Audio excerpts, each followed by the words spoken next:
আসসালামু আলাইকুম, আমি Taj. Welcome to Digitech Brain. আজ আমরা free complete SEO course in Bangla beginner to এক্সপার্টের তৃতীয় নম্বর ক্লাসে আসি। তো এই ক্লাসে আমরা কথা বলবো সার্চ ইঞ্জিন কিভাবে কাজ করে, যেখানে তিনটা বিষয় নিয়ে আমরা আলোচনা করব: ক্রলিং, ইন্ডেক্সিং এবং র্যাঙ্কিং নিয়ে।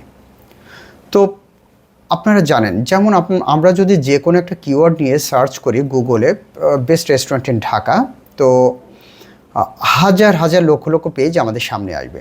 কথা হচ্ছে, প্রথম যে পেজটাতে 10টা ব্লু লিঙ্ক থাকে 1 থেকে 10 নম্বর পর্যন্ত, এরা প্রথমে কিভাবে আসলো, এই প্রসিডিউরটা কি? তো এটাই জানার জন্য আমাদের তিনটা জিনিস জানতে হবে, যেটা হচ্ছে ক্রলিং, ইন্ডেক্সিং এবং র্যাঙ্কিং। তো চলুন প্রথমে ক্রলিং নিয়ে কথা বলি। যখন আমরা কোনো কন্টেন্ট পাবলিশ করি, গুগলের বট, স্পাইডার অথবা ক্রলার আছে। এই ক্রলারগুলো নতুন যে পেজটা পাবলিশ করা হয় সেখানে ডেসক্রিপশান, টাইটেল, লিঙ্ক, তারপরে ইমেজ, লোকেশান সব কিছু ঠিকঠাক আছে কিনা সেগুলো নিয়ে একটা স্ক্যান করে এবং সেই ডেটাগুলো নিয়ে যায়। তো এই যে ডেটাটা নিচ্ছে, বা গুগলের ক্রলার বা বট বা স্পাইডার স্ক্যান করে সেগুলো নিয়ে যাচ্ছে, তো এইটাকে বলা হয় ক্রলিং। অর্থাৎ নতুন ওয়েবসাইট বা নতুন পেজে গুগলের বট, যে কোনো ওয়েব পেজ, দ্যাট মিন যে কোনো সার্চ ইঞ্জিনে বট যখন এসে ক্রল করে সেটাকে হচ্ছে ক্রলিং। এর পরেরটুকু হচ্ছে ইন্ডেক্সিং। এখন ইন্ডেক্সিংটাকা গুগলের বট যখন ক্রল করে বা স্ক্যান করে ওই ডেটাটা নিয়ে কোনো একটা ডিজিটাল লাইব্রেরিতে রাখছে অথবা ডিজিটাল স্টোরেজে রাখছে, গুগল বা সেই সার্চ ইঞ্জিনের স্টোরেজে রাখছে, সেটাই হচ্ছে ইন্ডেক্সিং। অর্থাৎ একটা লাইব্রেরির মতো ধরেন, যে বিশাল একটা লাইব্রেরি যেখানে বই স্তরে স্তরে সুবিন্যস্তভাবে সাজিয়ে রাখা হয়েছে এবং যে যখন চাচ্ছে তখন সে বইটা পাচ্ছে। প্রথম হলো ক্রল করবে, ডকুমেন্টগুলো নেবে, ডেটাগুলো নেবে, তথ্য উপাত্তগুলো নিয়ে যাবে। তারপরে ইন্ডেক্স করবে, যেখানে ইন্ডেক্সটা হচ্ছে ডিজিটাল একটা লাইব্রেরি বা স্টোরেজ, সেখানে সমস্ত তথ্য উপাত্ত রেখে দেবে। এবং পরবর্তীতে হলো র্যাঙ্কিং।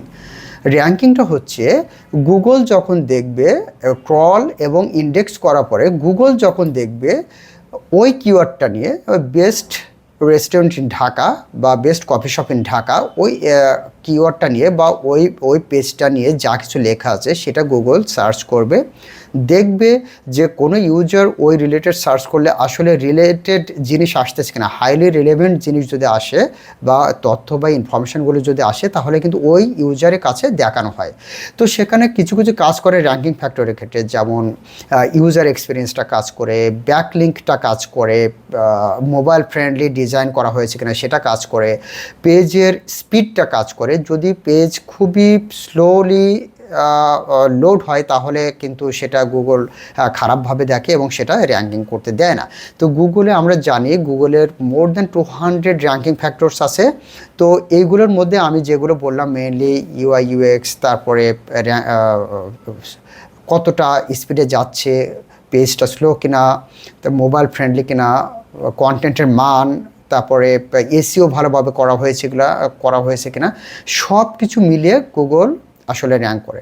তবে সব কিছুর উপরে একটা কথাই বলা হয়, ইউজার যে অংশটুকু খোঁজে বা ইউজার যে প্রবলেমের সলিউশনটা পেতে চায়, যদি কেউ ওখানে ডেটাবেস থেকে ওই প্রবলেমের সলিউশনটা পায়, গুগল যদি বারে বারে ওই সলিউশনটা দেয়, তাহলে আস্তে আস্তে আস্তে আস্তে সেই অংশটুকু বা সেই পেজটাকে গুগল র্যাঙ্কে নিয়ে আসতে পারে এবং র্যাঙ্কে নিয়ে আসতে থাকে। অর্থাৎ কোনো ইউজার যখন কোনো কিছু পাবলিশ করবে, রিডারের চিন্তাকে মাথায় রেখে সেটা পাবলিশ করতে হবে। কতটুকু প্রবলেম সলভ করতে পারছি অথবা এটা আসলে কতটুকু উপকারী। এছাড়াও যে র্যাঙ্কিং ফ্যাক্টরগুলো বললাম ওইগুলো খুব জরুরি। তো সব কিছু মিলিয়ে আমরা লিখবো আসলে রিডারের জন্য, এবং তারা যেন উপকার পায়।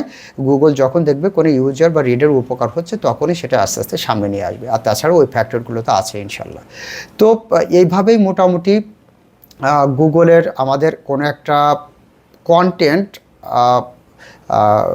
র্যাঙ্ক হয়। তো আমরা যদি একেবারে সংক্ষেপে বলি, ক্রলিং অর্থ তথ্য খোঁজা, ইন্ডেক্সিং অর্থ তথ্য কোনো একটা ডিজিটাল লাইব্রেরিতে সংরক্ষণ করা, এবং র্যাঙ্কিং হচ্ছে তথ্যের মূল্যায়ন এবং সেটাকে প্রদর্শন করা। এক কথায় তথ্য খোঁজা, তথ্য সংগ্রহ এবং সেটাকে তথ্যের মূল্যায়ন এবং প্রদর্শন করা। তো এই হলো আমাদের ক্রলিং, ইন্ডেক্সিং এবং র্যাঙ্কিং। পরবর্তীতে আমরা আরেকটা ভিডিও নিয়ে কথা বলবো। এখানে যদি কোনো প্রশ্ন থাকে অবশ্যই প্রশ্ন করতে পারবেন, আমি চেষ্টা করবো ইনশাল্লাহ অ্যান্সার দেওয়ার জন্য। তো আজ এই ভিডিও এই পর্যন্তই।